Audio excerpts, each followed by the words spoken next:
I'm Paul Stacey. I'm the program director for the MLFF Film Festival, and I'm here with Mark Chua and Shuen, and the directors of Revolution Launderette. They're joining us from Singapore. Welcome.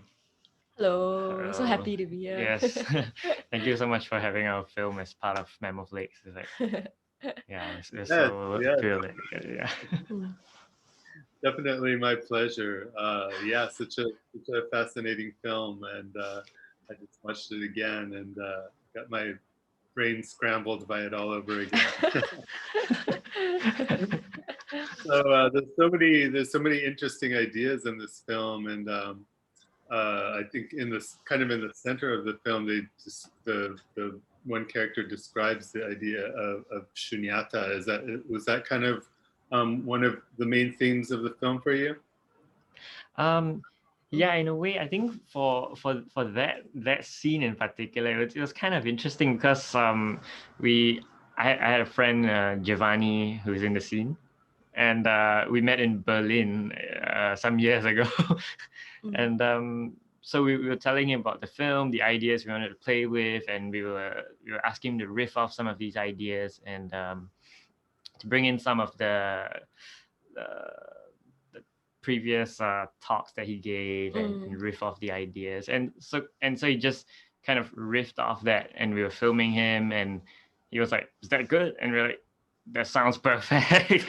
And it really played very nicely into the whole film, and how Tomo has the quest of his, and he's chasing signs around the city, and it keeps leading him on, and then how it can feel like there's this kind of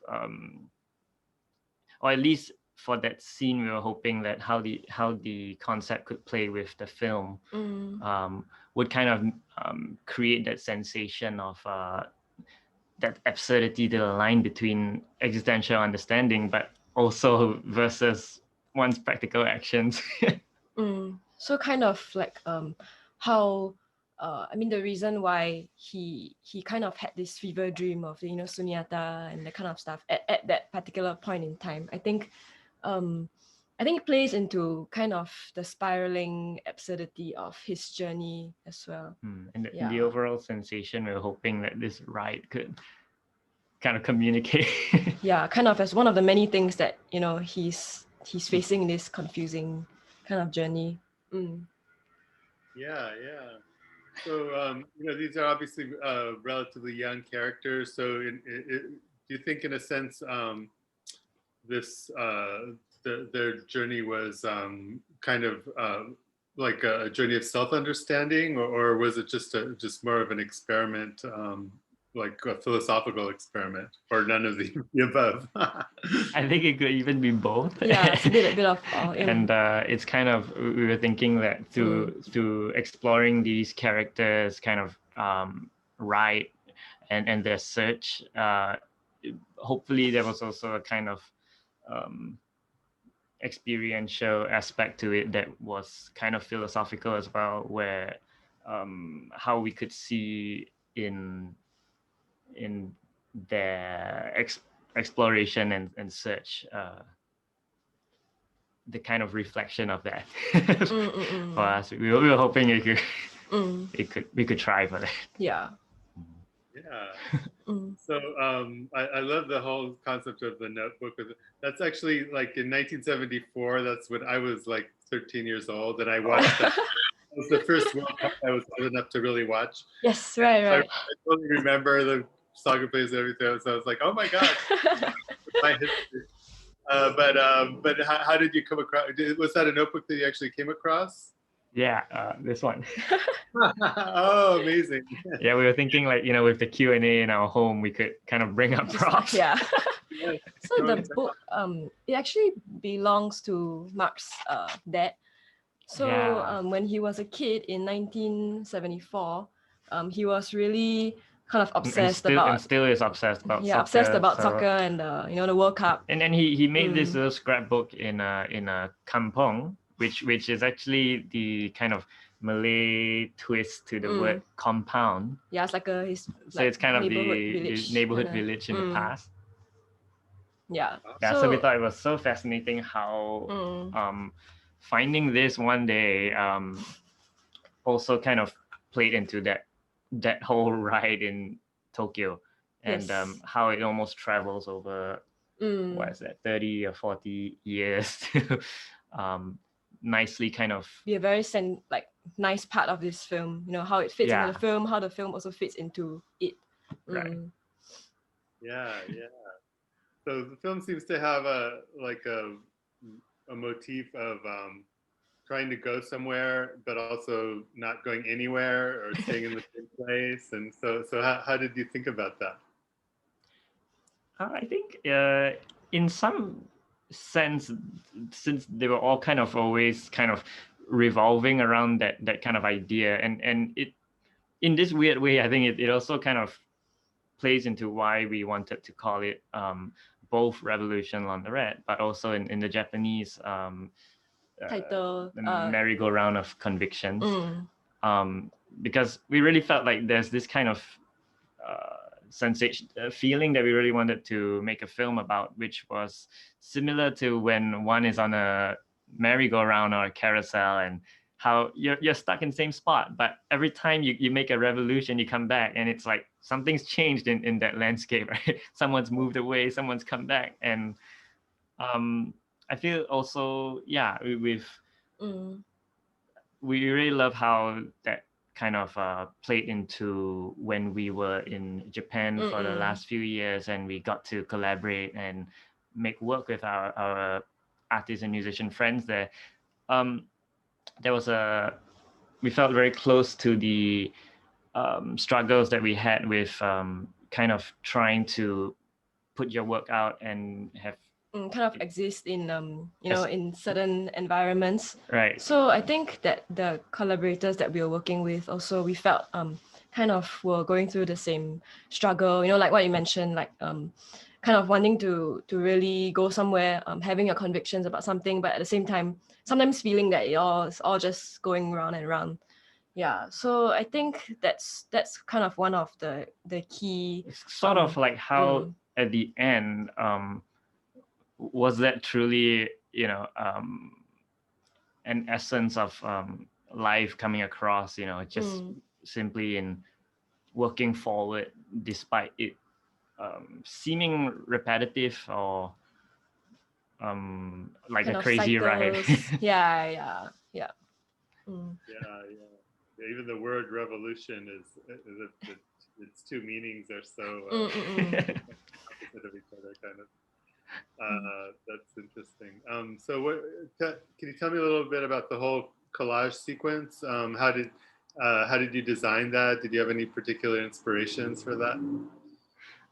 I think collecting the images itself was also really interesting, because that was over the years that we were in Japan, and it was a mix of, you know, sometimes we'd go out with one of those Bolex H16s with a bicycle, and we go to collect images, and then other times it was kind of you could be on the way to a artist space in this little this city outside of Tokyo called Toride, and they're so nice artists, and they let us stay at the artist space and create work. And at the same time, we also wanted that kind of crescendo of or progress of Tomo's search, and maybe with the sensation of how that I don't know, that revolution gets kind of giddying, and it's difficult to keep a track on, you know, which was the original direction. And I think it was really fun also to kind of play with how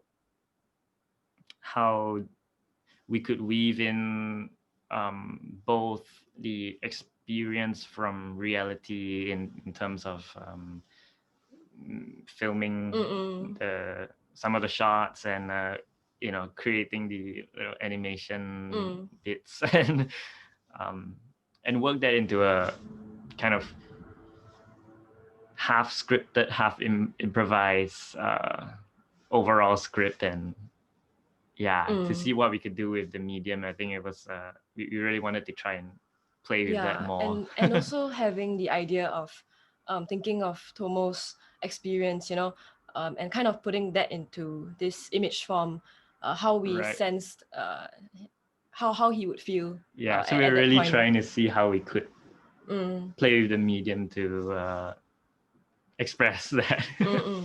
This sort of interstate, and what about the the gunman was such an interesting element, and it's interesting. What did I just watch? I watched a film, a Fassbinder film, and Eddie Constantine comes in. And he's kind of like an older character, and he almost looks like someone from a movie from an earlier generation. To this film where he's just feels so completely alien, and it was kind of like a similar element. And how did you conceptualize that character? I think one part of the whole ideal that we had in trying to make this film was to also have like a bit of a fun element to it, and so we really thought like, how could we express that kind of almost absurd reality that Tom was gonna face, but also keep it kind of fun, and at the same time, in an interesting way. I think like how he looks like he's from from a different era, and so kind of what that character also represents as something that Tomo can't quite get a grasp on. I mean, why are how he things would happening introduce to him? himself as the different deaths of different Napoleon deaths of, and Van Gogh and Dali.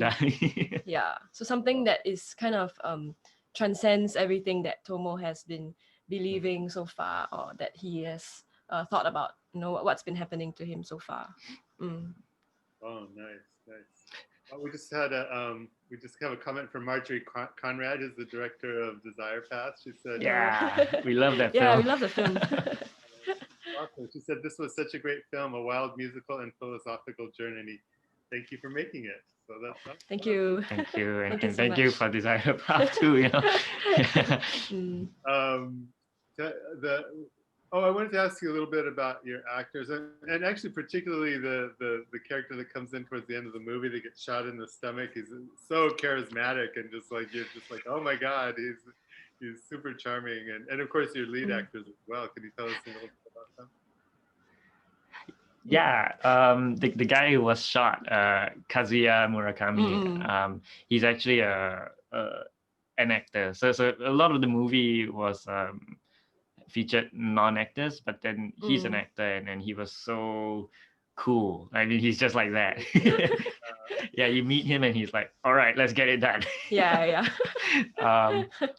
And also with working with them, I mean, it was also very interesting because how they had such a passion. I mean, the actors and the non-actors as well, of course. So it was really interesting because we knew that this film was rather DIY, and we were really worried, like getting some actors on board, would they be kind of like, this is really dodgy, but they were so nice and gracious, and they really just made it so beautiful to us, and we really loved working with them. And we loved the dynamic between Kazuya, I know the actor that got shot, and Keisuke, our main actor, who has actually never acted before this film.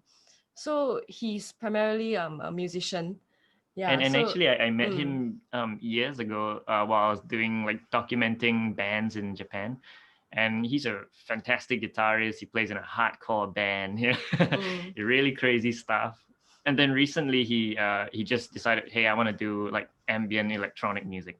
So he goes under the moniker Big Animal Theory, and it's really really great cool music. He's on Spotify. He's distributing it everywhere, and like he really had this openness to kind of also exploring the ideas of the film and just openness to doing kind of some really strange stuff in the film too. Yeah, he felt really strange about the blue jumpsuit and running around the city.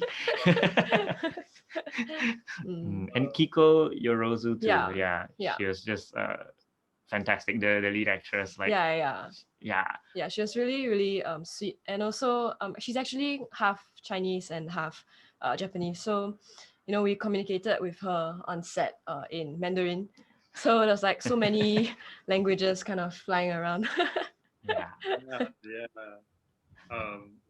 other thing that came up for me was earlier today we showed a short film called The Coup d'Alarme about a couple where they end up pulling out, one woman ends up pulling out a gun and kind of shooting at the other one, and there's this theme of like when a gun comes out and when you shoot a gun, all of a sudden things are actually very real, as opposed to like maybe this, maybe that. So maybe I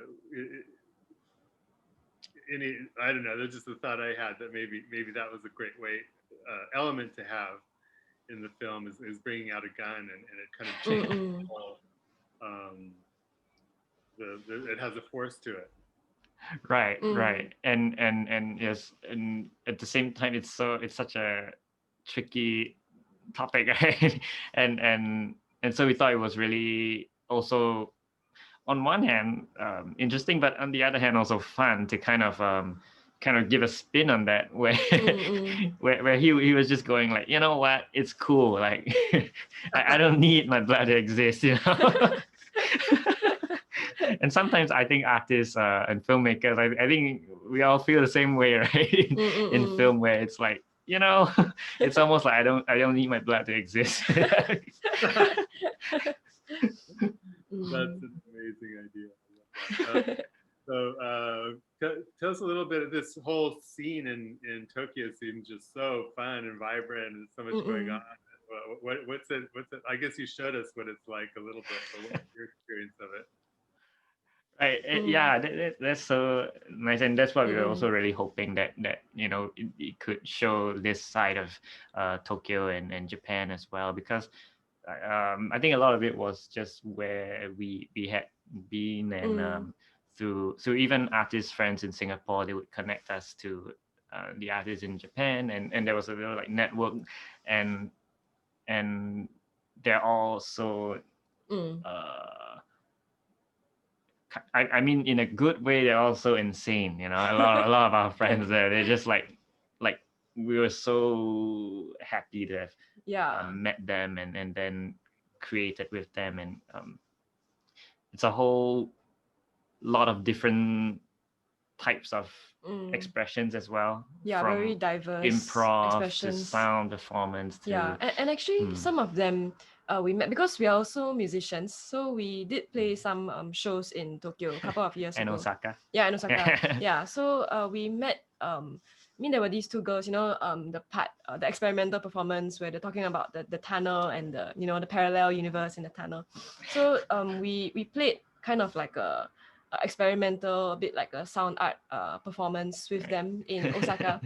And so that's how we got to know them, and we were so happy that 4 years from then, we've still made in this touch. We're still making things together, and definitely for this film as well, it's very interesting how Tokyo can always be seen as this like grid, this urban grid that's so tightly compressed, but then you got all this super energy kind of flowing through kind of energy through the grid, and so really happy to make film with that. Yeah. So going forward, you're back in Singapore. Do you go back and forth, or I mean, I know right now probably not, but is that where are you based? I think we kind of had always gone back and forth between Singapore and Japan, because I think, I don't know, there's I guess it's because of, I guess also our friends there that has always been so welcoming to crazy ideas, and we're also always so inspired by every new thing they're putting out. And yeah, and so of course, I mean, right now, with the whole situation, yeah, I think we are really missing those times when we could just kind of have an idea, and pursue it kind of with our collaborators and our friends, and everybody would be so excited to kind of pursue this idea together. right. Yeah. And then now with this period, it's just Yeah. well, we're all hoping it passes. Yeah, it passes. Cool. Well, thank you so much for having your North American premiere with us, by the way. Thank you. And we had one more comment from Juliana. She said felt very existential as well. Oh, nice. Thank you. So what do you have any projects that you're working on right now? Yes, actually, we just finished a new experimental short film that we shot during the partial lockdown in Singapore. And it's a kind of black and white, really weird show about a man who has like a coffee machine head. And he brews beans from his head, and he wants to get a better taste. Yeah, of like the brew that he makes. Yeah, so that's gonna be more news about that soon. And also we are working on another film, also a short film. Yeah, that's set in this really fascinating island in Singapore, which is on the southern side. Like a vacation island. Yeah, it's called Sentosa. So it's something like a really paradise vacation island for tourists. But it also has a really a darker past, because a lot of the forts and batteries on the island were used during the war, and they are still there today. Yeah. So the family has a crazy time on the island and winds up meeting something weird, terrifying. Well, I'll be looking forward to both of those shorts. And, yeah, it's so great to chat with you. And, yes, thank you so much. And, that's